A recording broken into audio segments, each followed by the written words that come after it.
Srimad Bhagavatam, Canto 6, Chapter 8, Text 18.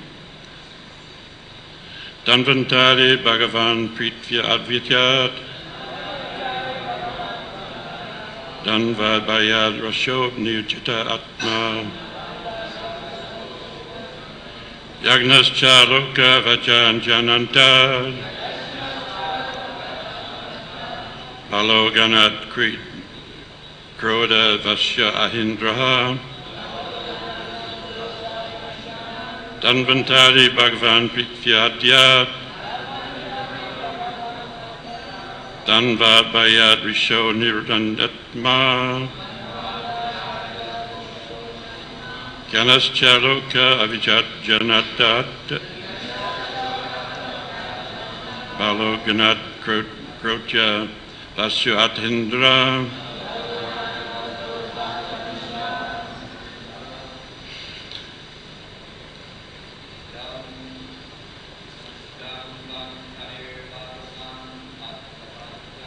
Danvantari Bhagavan Prityadya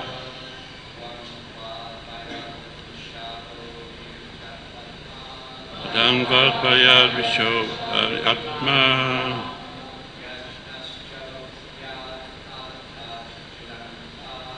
Yagnascha Loka Avitat Janatat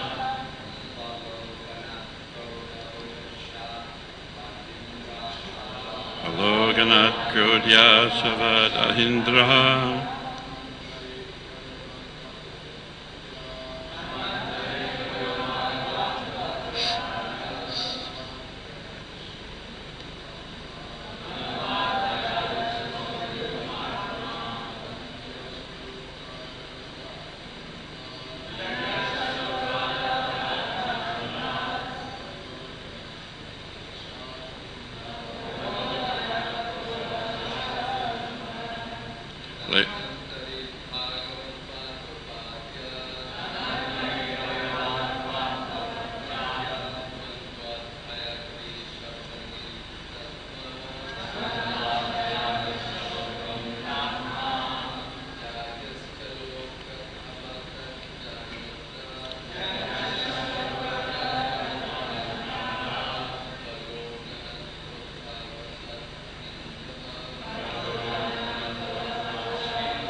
Ladies. No ladies.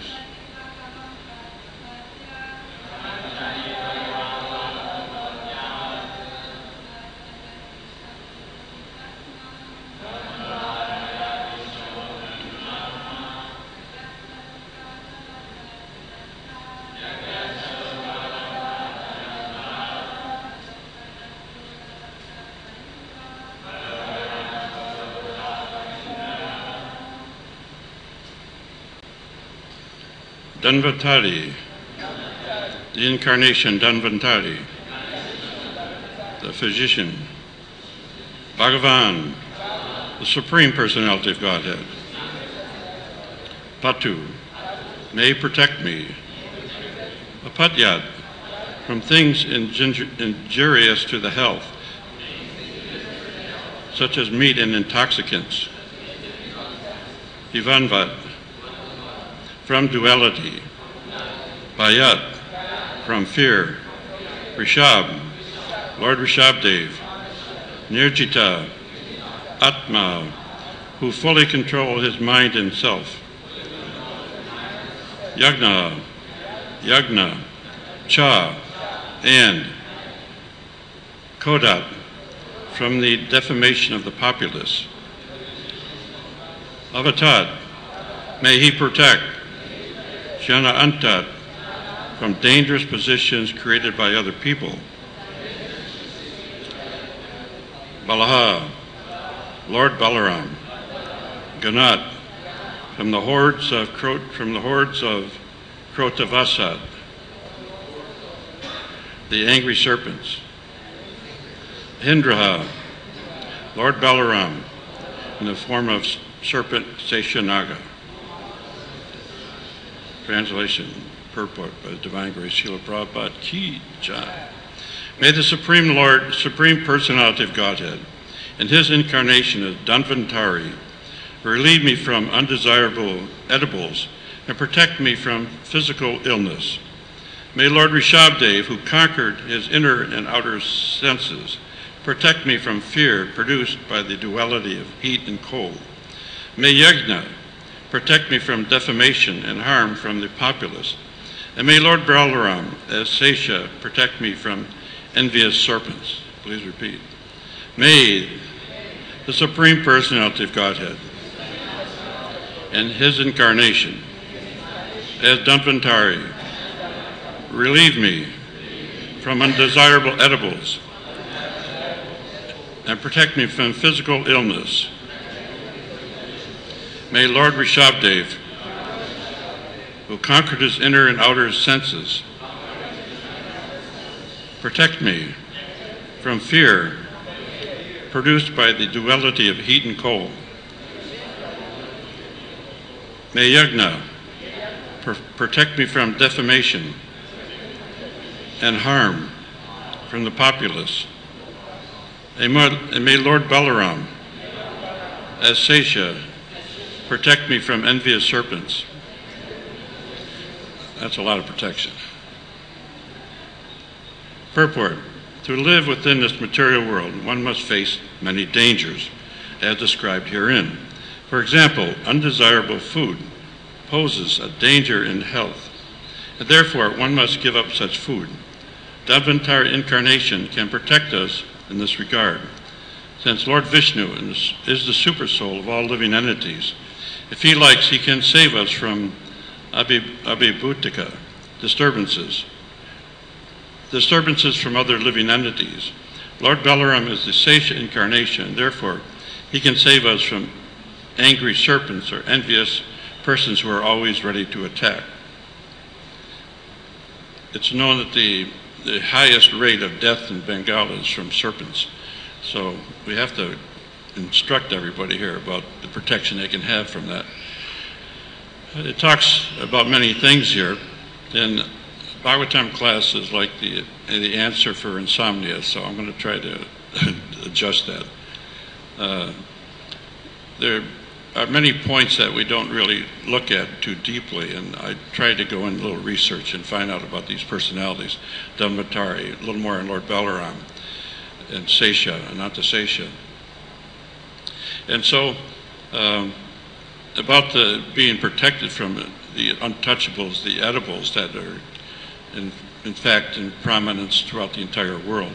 Meat, fish, and eggs are everywhere, consumed, even in Bengal by Bengalis. So it's not something new here. So I reflect back on my earliest years when I was force-fed meat. It comes in little jars, Gerber's baby food. You get processed chicken and beef and all kinds of stupid things. Remember at 3 years old, I was able to reject it. And I didn't want it. But suddenly it came forced on you, and like everything in Kali Yuga, you get changed by this.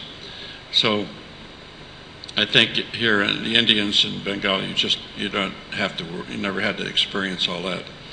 But in America, where I came from, I never met a vegetarian until I was about 33. And there's just no scope for it. And everybody that I know, my family, they all are big meat eaters, intoxications. And so one time I cooked a feast. We were passing through, and I cooked a feast for all my relatives and invited them to have a big feast on Janmashtami. So I cooked hamburgers, hot dogs, Italian sausage, and I cooked up this whole thing, meatballs with no meat. It was all done with gluten and tofu.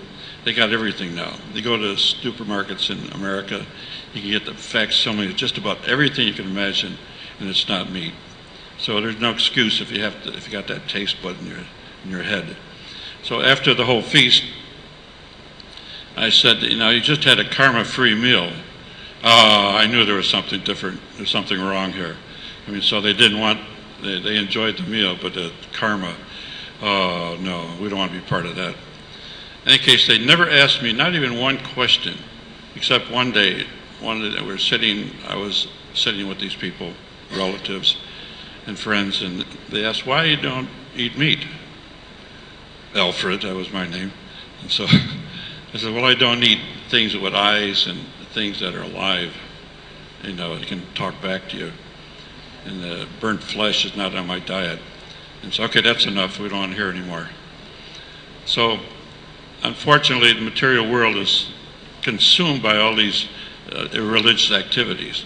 And so, from the four regular principles, we enjoy something that's not even heard of in the Western world. And the Kavacha, this whole chapter is all about the Narayan Kavacha. But we may not realize it or think about it so much, but ultimately, whenever we do the Narayan Kavacha every day, it's not as elaborate as described in this chapter, but it's put it on tilak. And so when you mark the body with tilak, ultimately you're given protection. And then there was one devotee in Vrindavan by the name of Vishal, an old friend of mine. He had a kavacha, and Prabhupada looked at it and said, what is this? And one astrologer in Delhi, very famous astrologer at that time, gave him this kavacha. Prabhupada said, no, there's no need for this. You go into the temple and you go 3 times and all your karma can change. You don't need kavachas, rings and ornaments and decoration. It's just a botheration to the body. So there's no need for this. And when you go into astrology, you get all these rings, you protect different planets, and ultimately the greatest protection. In the bottom of the whole chapter, it goes through all these different ways and means by which we get protected by different demigods, by different incarnations. The whole protective list is very long, very elaborate. And when you do this Narayan Kavacha, you can't even do it. It's just too complicated, remembering all the different incarnations and to address your body in different ways. Very lengthy affair, as we've had the description already. So as the chapter runs on, there's more of this. We get protection from every side. Now Rishabdev, we hear, is addressed here about the different personalities. Rishabdev, let me speak a little about him first. I got notes here.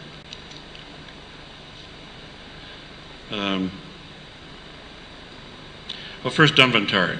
Dhanvantari, as we know, is the father of modern medicine in Ayurveda. He's one of, and Dhanvantari, as we know in the Bhagavatam, he carries the scriptures, and he also, the pot of nectar. And so, and that nectar was Mohini Murti, was the one that deceived the demons and gave it to the demigods. And so we're also recipients of that nectar by the fact that we take Charitamrita and we just take Mahaprasad every day. He was incarnated at least 200 or 2 billion years ago as the son of the king of Kazi. And he divided the Vedas into 8 divisions. And so that Ayurvedic treatment is like prominent to this very day. There are many people who are very acute in this. One particular person in Vrindavan, I refer to Vrindavan because I was there for 37 years, and I got insight to these inner sanctum of the ways and means of who lives and what happens in Vrindavan. In any case, one of my god sisters, Gauri, she was very sick and just about ready to leave her body. And so she asked to be placed on the ground so she'd be like a sadhu, and so we placed her on the ground. And the doctor, Narottam, famous Ayurvedic doctor, he announced to her, you have only 1 hour left. Have you any desires left? And so she looked at him and said, no, and smiled, no desires left. And so 1 hour later, she left the body. But when she was about to leave, I'm holding her deities, and my wife is holding pictures of Prabhupada. And so flashing Prabhupada pictures in front of her. And so she's looking at these pictures of Prabhupada and looking at her deities. And at that moment, just the flicker of the tongue, she went out. And so it was a very auspicious departure because she appeared to be very simple in her manifested presence. But when she left her body, we took her to the Jamuna, and the pelican was bouncing, and we were having a good time. Actually, it was a joyous affair.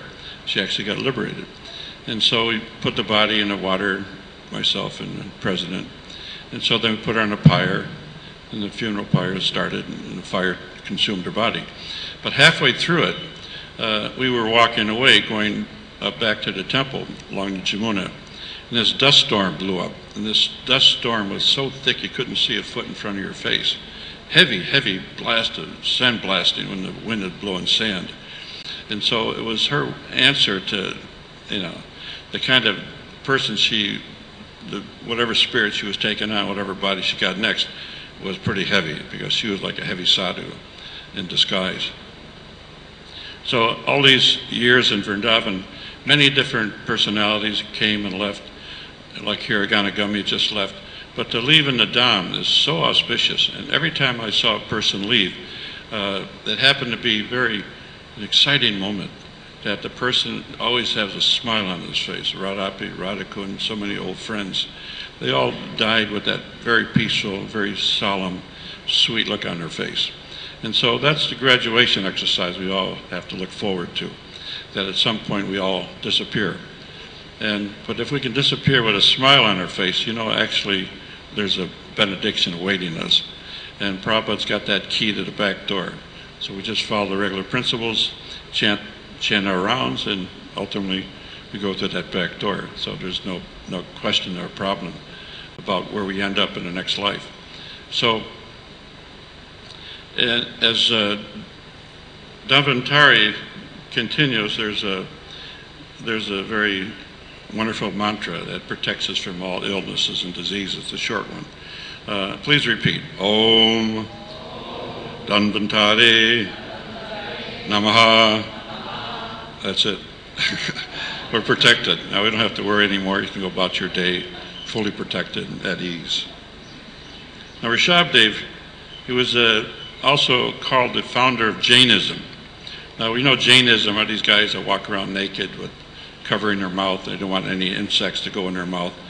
That's all kind of an offshoot of what Rishabhdev started. He was a perfected being. He did great austerity, almost 600,000 years, crores years, he did penance and austerities. So as a result of all that, he obviously had to make some benefit. So he perfected his senses, and he ultimately is the father of civilization. He was the one that started the whole 64 arts, 72 for men, 64 for women. Women got cheated out of 8 arts. I don't know what they are, but yeah, unfortunate that way. But you got 64, no problem. And so civilization, as we know it stems from Rishabhdev and his preaching, because he's preaching this ahimsa, what the Jains are all about. But they address him as one of their leaders, one of their founder acharyas. And so his son Bharat, Bharat is also like worshipped by these Jains. So Rishabhdev, doing all these penances, and he established civilization as we know today, in terms of the politics, farming, introduced farming. And one thing that came out of this farming aspect was the era Ishvaisaku is the very prominent era, which turned into Varsha, Bhartma is his name after. But that name is all about sugarcane. So he introduced the pressing of sugarcane, so we can enjoy it here most every day here. And so Ikshwak means sugarcane. So that whole civilization must have been endowed with a lot of sugarcane. And so if you drink it here, it's good for your health, and even if you're diabetic, you can still drink it. Another point, Kubera, at the time of Rishabhdev's birth, Kubera established Ayodhya. And so that happened, how many, 2 billion years ago. So the time element about Lord Ram, it said the gate of Ayodhya was so high that you couldn't see the top. And so the presence of the different personalities, like in Vrindavan, there's a small footprint of baby Krishna, that big, about 1.5 feet long. And so if you double that, so that means Krishna was at least 18 to 19 feet high. If you take that up 7.5 or 8 heads high. And Lord Chaitanya, by his footprint, was about that same size, but in full size. And so he's 7'3". And what we see on the altar is the actual size of the Panchatattva. That's how big they are. And that's how big, well, we are as big as we are in comparison. So they were like giants in comparison to everybody else at that time. And so it passes on. So in Ram's time, our Lord Shiva, when he lays down, he covers the whole continent of India and most of Europe. So the size relationships of these personalities is something spectacular. And Ram, who knows, if the gateway is so high you can't see the top, so they were big personalities. And there's a story about one personality who survived the Mahabharata war, and he was seen in Himalayas, Ashwatthama, who was like in that height bracket of like 18 to 20 feet high. So the Pandavas were a little bit bigger, and so Bhima was like around 21, 22 feet high. And so these personalities are not to be played around with, for sure. Because Jainism was an offshoot of this whole deal, it's interesting that they walk around naked and they are trying for perfection, but they're not really to make the connection, because one thing lacking is that you don't do that in public. You know, you try to cover the body, otherwise it's an offense.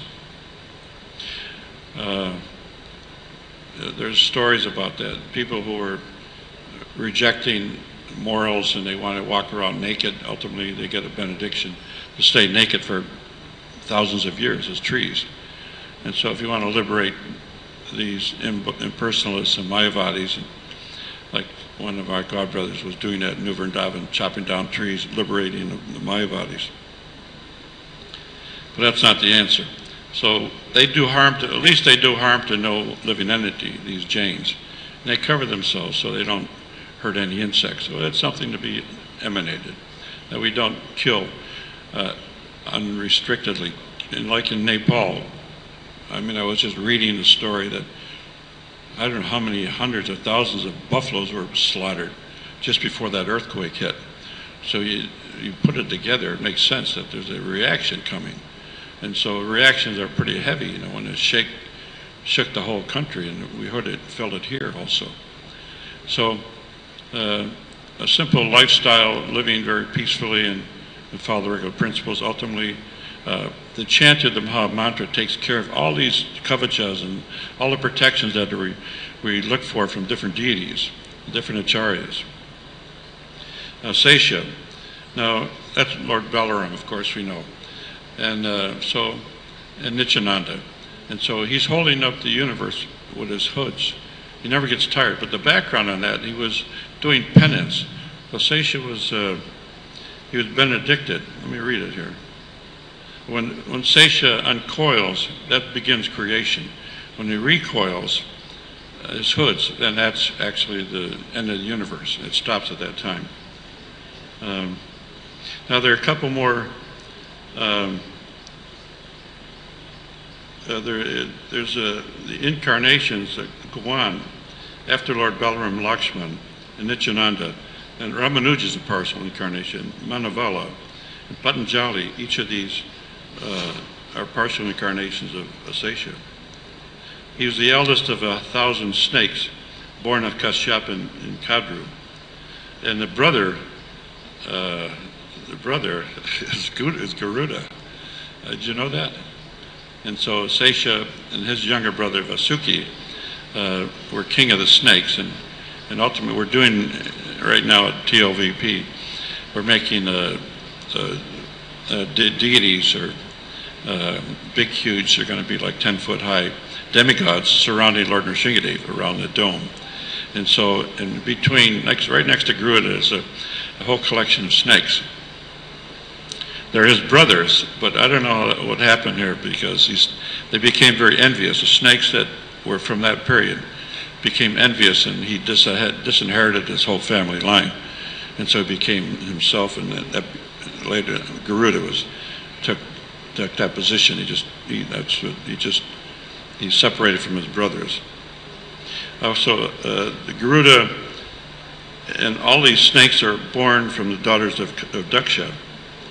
And it was by the request of Lord Brahma, Garuda did great austerities, and the flesh on his body dried up just like Hiranyakashipu. So Garuda was doing all these great austerities, and ultimately he got that benediction.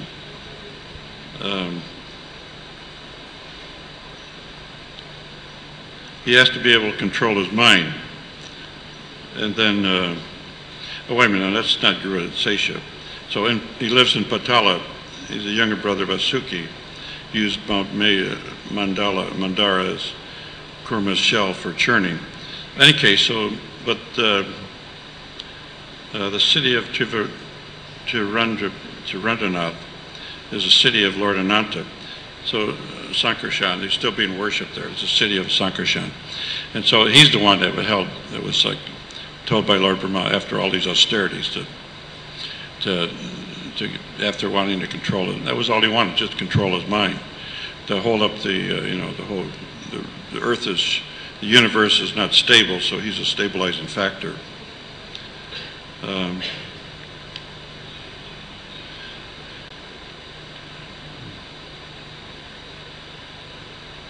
Okay, so I'd like to move into some Prabhupada nectar, because ultimately wherever I go, I'm overwhelmed by these stories of Prabhupada, because I put it all in a big book.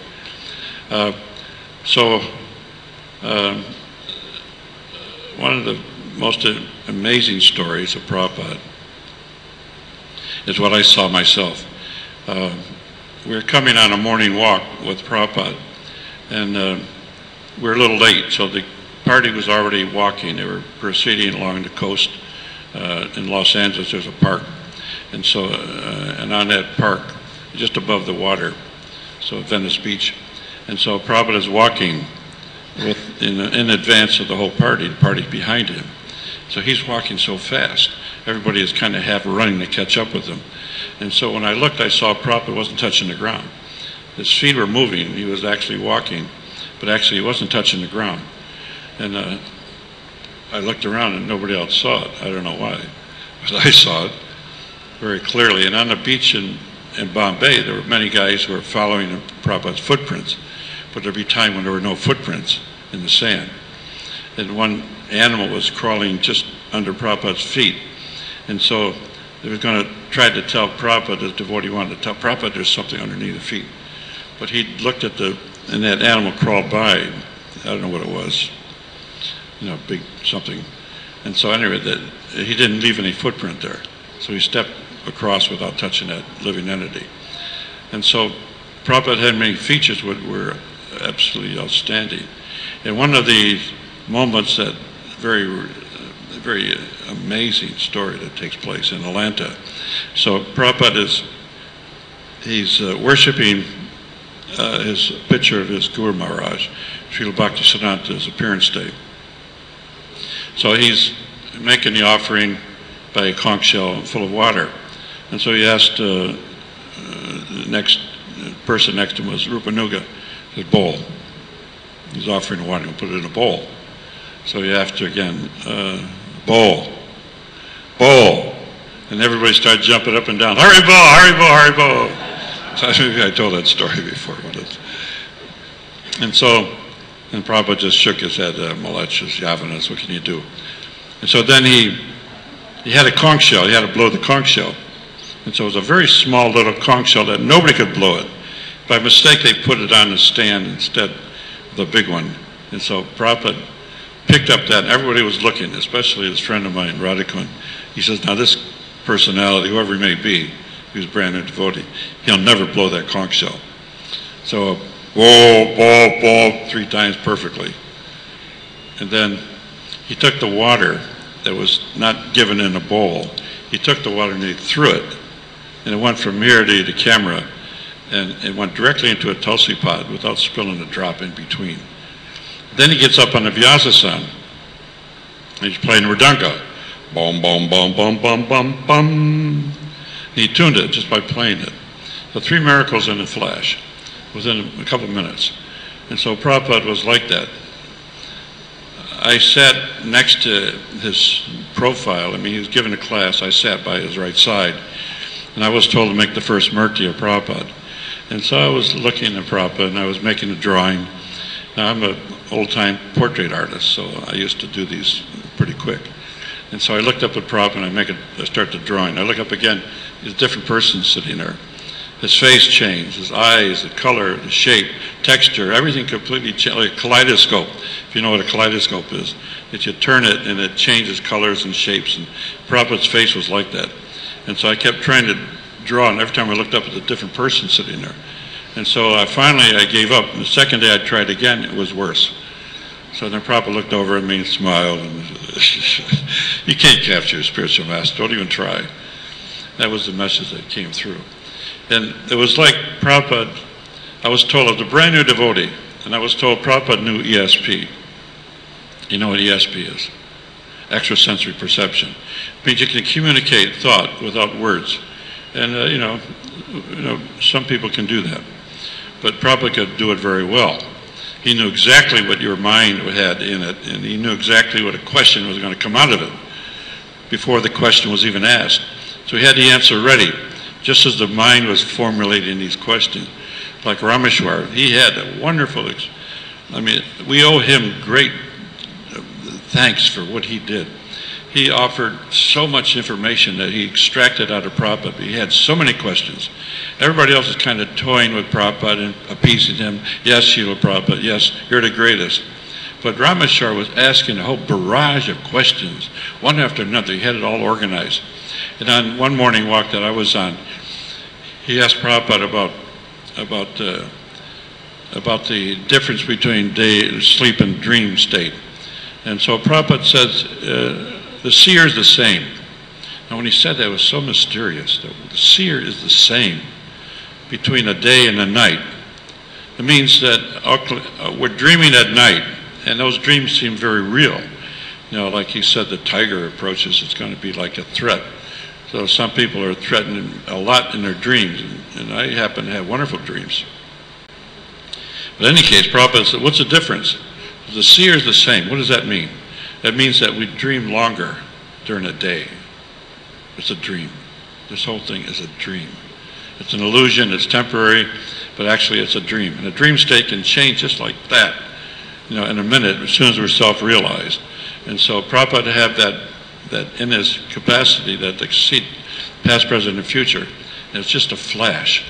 So the time element, there were so many moments when Prabhupada would just sit there and just relishing his connection with the Supreme Lord. We were asking Prabhupada about the topic about Lord Balaram. What does he look like? And so Prabhupada said, well, ask him. Ask Lord Balaram. Ask Lord Brahma. You know, if we had that kind of a penetration to the demigods, we could ask and talk to Lord Brahma. So Prabhupada did. And he says, what difference does it make to me to talk to the constable when I can talk to the Prime Minister?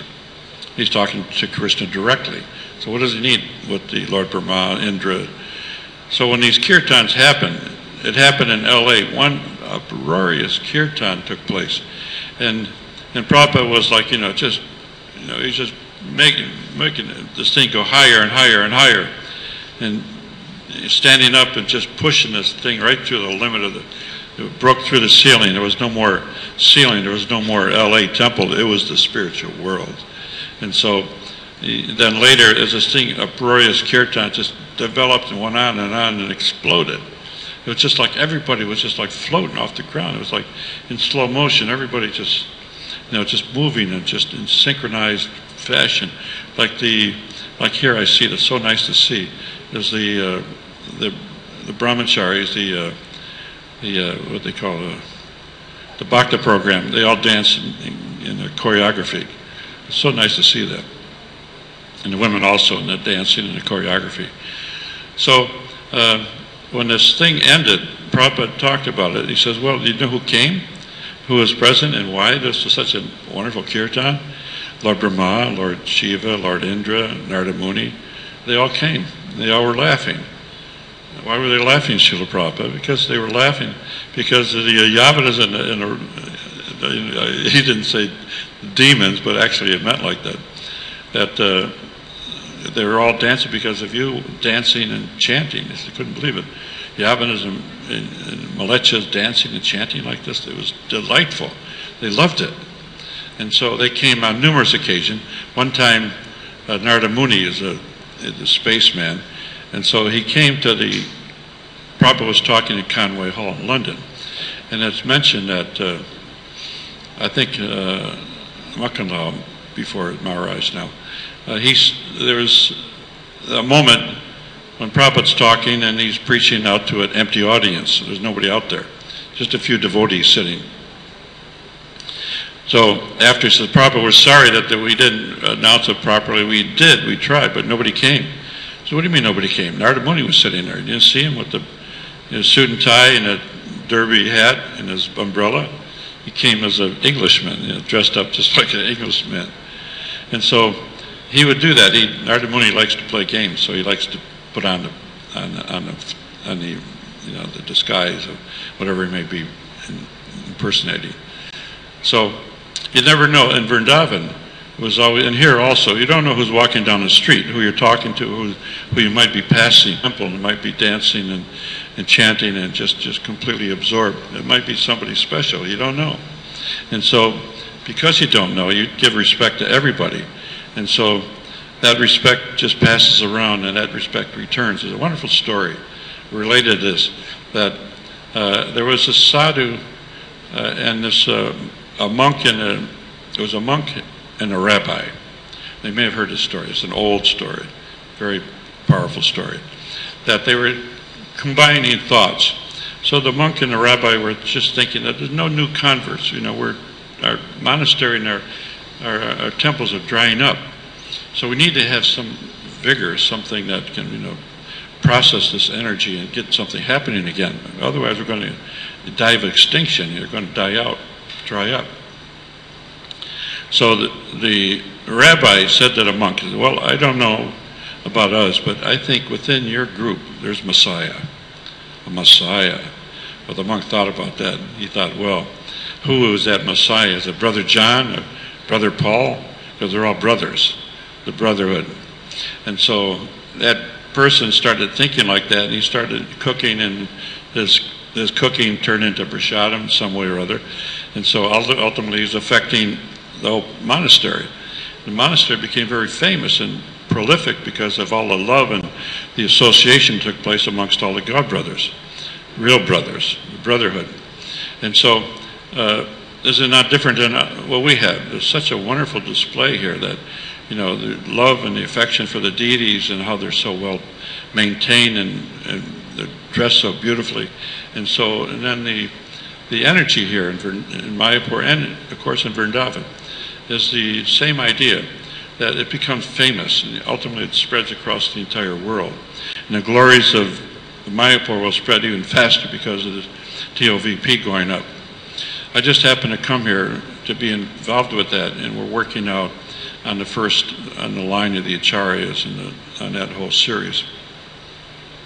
So they're coming up to fruition, and we're improving everything that was done in a hurry. And so ultimately we're doing something. What was done before was done very well, but unfortunately in a hurry, and they just wanted to manifest something so they could see the whole thing, mocked up. So the mock-up took place some time back, but now we're going into detail and refining things. Then we're starting the dioramas. And we're also doing all these different demigods who surround Lord Nrsingadev. Then in those panels, in between the different figures will be different descriptive panels about each of those personalities. And one is the snakes right next to Garuda. I'm doing that now. So Prabhupada, when he came to the doll studio in Los Angeles, Fate Studios, was just in that time flourishing, because we were making the first museum. And it was the hope that Srila Prabhupada wanted a diorama every day turned out. So we have 108 dioramas that are going to be done here. So it'll be just exactly what Prabhupada wanted. And so these dioramas, and one idea that I've been developing, is that now something is happening And there was a talk about this in this conference they had about the content and the art exhibits in the planetarium section in the dome. So where there's a sit-down show, which will be all, a bunch, certainly a whole bunch of what would be like a virtual reality. Anybody know what virtual reality is? Raise your hand. 1, 2, 3. 3 out of everybody. Over here. There's a few. We have a couple of handfuls here. And so virtual reality, in any case, is something that takes something which is normal reality, or what we see as reality, or an illusion that ultimately is what we take as through our senses, is perception through the pituitary gland, and perceives everything in just a small fraction of the brain. Whatever we see, we register it in our brain, and it comes back out. We take that image as reality. So virtual reality, not where they put on a helmet or cover the eyes, and they put on gloves, and they feel themselves into a whole different environment. It's a fully dimensional reality. So it's not different than what reality that we perceive without all that on. So the idea is that it's coming very soon now, that you can walk into a space or walk through an area or be seen on a show that something that you see as a diorama will turn into virtual reality. In other words, a virtual experience is something like presenting Krishna in a hologram.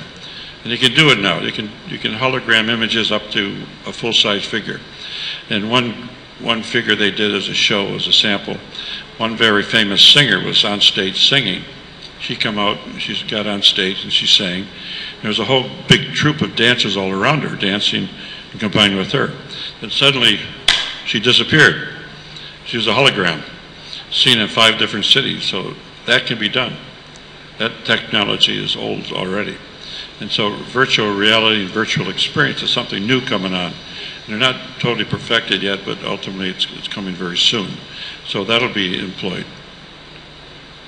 So people, when they take the tour of the upper dioramas, there's 3 levels in the drum of the dome, just below the dome. You got the big, huge chandelier in the middle. Then ultimately on 3 levels is the whole Brihad Bhagavatamrita. And so that's Gopalkumar's adventures as he passes straight up through the Goloka Vrindavan, taking the different positions as Brahma, as king of Indra, and so many different kingships. So when you go into the different experiences, first will be Vrindavan. It starts and ends there, basically. And so he starts and he's like in Vrindavan, he meets a spiritual master, but you have that environment of Vrindavan. And so you hear the birds and the sounds and the light, the smells, the air is Vrindavan. Of course, it's different now. The smog and the pollution is just atrocious. And on Sundays, you can't move there. It's like becoming hellish. In any case, here in this diorama, you'll see the Vrindavan as it was in this pristine, perfect nature. And so then you go into the palace scenes, and you enter into these different scenes, the palace on earth. Then he goes to, when he becomes Lord Indra, Lord Brahma. All that experience will actually be done in virtual reality. That's the idea. And so Prabhupada was very pleased when he came through the doll studio. And he was looking at the first diorama. I mean, I was supposed to make it, then it got shifted. I made a change in bodies display 3 times. And my godbrother, who made the Prabhupada Murti, he had a motor underneath it. There was a rubber head of Prabhupada. And so when he turned on the motor, Prabhupada's head moved up.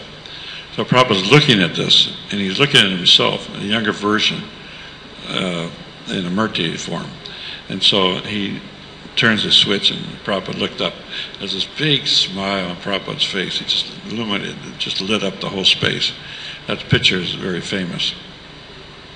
They took a picture of it. And so Prabhupada was very, very keen on dioramas and about the art.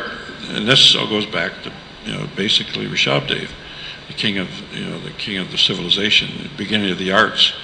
And so as exponents of art, it's our obligation to carry on. Prabhupada wanted walls that preached. And so when he made the change in body display, it became a big preaching tool. it still goes all over the world. And so preaching is our essence, but the vehicles for that. And when this TOVP things happens, when it manifests, it'll have a great effect on the whole of civilization. And that's the idea, that we can project the philosophy in such a palatable form that it can be understood by anybody who walks inside and sees or steps foot in this virtual reality. And so he's presenting Krishna as he is. Krishna will talk. He can respond. He can have a verbal communication with the Supreme Lord. It's illusory, but actually it's pretty strong, pretty effective. And so all that can be achieved. And the biggest task ahead of us is getting enough artists to do the job. Once the dioramas start, there's 108, and they're all very detailed and involved. So Prabhupada, when he walked through the doll studio, he wanted at least one of these coming out every day. And so instead, Prabhupada got pictures of the artists all working, and then he said, "Where are the dioramas?" And so it wasn't coming out. And so, unfortunately, we were a little bit slow in that regard. But in any case, when he toured the studio, another very important moment for me was that I was always in the back looking over the heads. I may have mentioned this, but there's a moment that happened in the lives of many of the earlier disciples of Prabhupada. And so it happened to me that I was waiting to see Prabhupada. I was about to get on the chair, look over the head of everybody in the crowd. There's a big crowd around Prabhupada having Guru Puja in the Fate studio. I started to go for the chair, and all of a sudden the whole thing opened up like Moses in the Red Sea, and there was Prabhupada right there, face to face. And so he just looked at me with a depth of vision that went penetrating right straight to the core of my heart. It completely scourged, a reverberation throughout the body. Complete change in seconds. And so many devotees had that. And you can still get that by looking at the Prabhupada videos and his photographs and pray. Because when you see a photograph or a video of Prabhupada, I was told very early in the game that if you take a picture of a personality, you capture some of that essence. And so Prabhupada is in his pictures. He's not different in his pictures. He's not different than his videos. And so Prabhupada is there. And he said that. He says, when you have my picture on the Vyasasana, I'm not present, but ultimately I am present through that picture. So you manifest, if you're doing a diorama or a painting or a sculpture of any of these personalities, we evoke their presence, and they actually are inside that form. And so keep that in mind when we're in front of the deities. They're not stone or metal. They're there.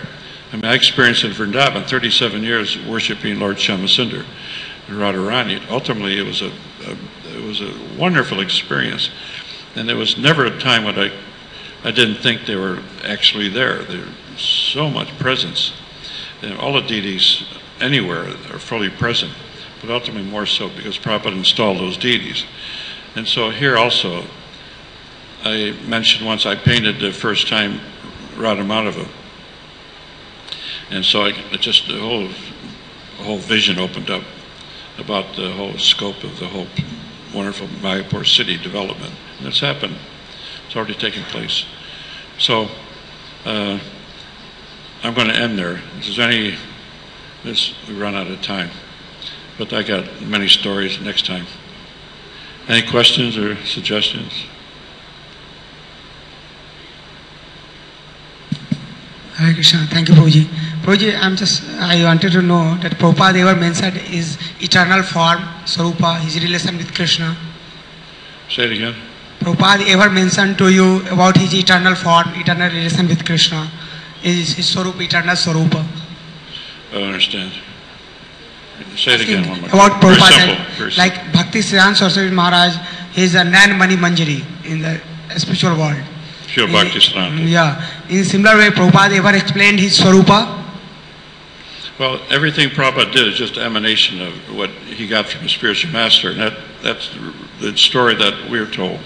That ultimately whatever Prabhupada gave us is a direct connection with the whole line, the whole parampara. So Prabhupada was, a pure devotee, and purely following his spiritual master. So the connection is very strong, which comes to us. And one incident that took place in Vrindavan, one devotee got thrown away by, unfortunately, bad association in Vrindavan. And one Baba there said, your line's not bona fide because Srila Bhaktisiddhanta didn't take from presence of his guru. Took him a photograph. But actually, Sridhar Maharaj and others, they explained that actually it's told that Srila Bhaktisiddhanta said he took it from darshan. He had a darshan of his Guru Maharaj in the room when he took the sannyas.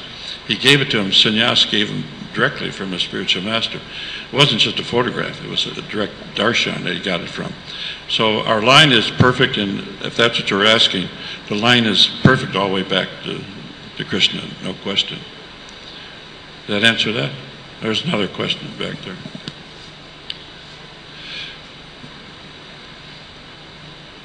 You got to speak loud.